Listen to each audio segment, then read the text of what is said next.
Again, this is State Representative Donna McLeod. I am a candidate for Congress in the 7th Congressional District. I'm also the founder of CANI Community Action Network Initiatives, and I did promise to show you what the absentee ballot application looks like, and then just what the section. All of the counties are using the state's application. Prior to this one, the actual counties could do their own application, but they are using the one from the state.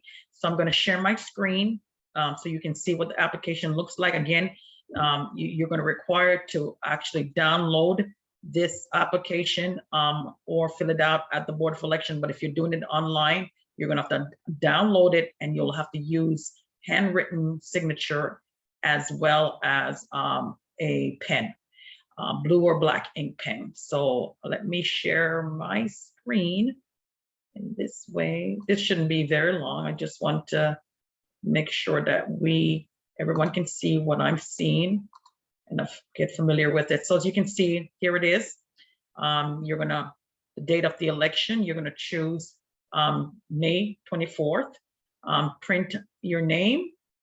What type of ballot? That's where you're gonna select whether you want a Democratic, a Republican, or the nonpartisan ballot. We talked about nonpartisan ballots. It doesn't have every race on the ballot. In the state of Georgia, we have to choose a Democratic or Republican ballot in order to be identified as to which party preference we like, and that is why we have a primary election. If you just vote in the general election, it's more difficult to identify what party you belong to. So that's why we really want folks to participate in the primary elections. Not only that, you get to choose who will be the representative in the general election. So that's why this is so important.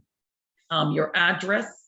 Then we want, if you're actually voted because you're out of state, you need to put your temporary address, and that's where the ballot will be sent.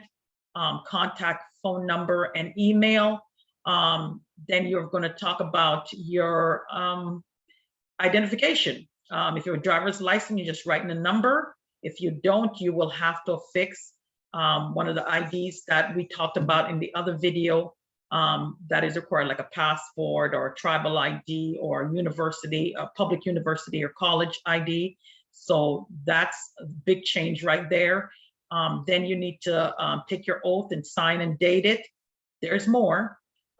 If there's anybody assisting you with it, or you're assisting someone, you will need to sign and date that as well.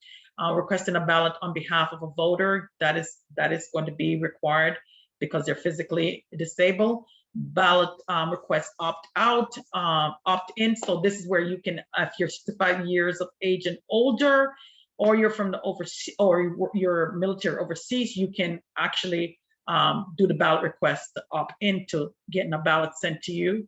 And then there's ability to the acceptable forms of identification. We already talked about it, but they list also what you need in order for you to vote absentee. And this is for office only, so it's 2 pages long, and hopefully this will help to make it a little bit more easy for people to understand. But it does require that the ballot application is printed off, and that you have a handwritten signature in blue or black ink pen. If you guys have any questions, again, email me at canipartner@gmail.com. That's CANIPARTNER@gmail.com. That's it. Thank you, guys.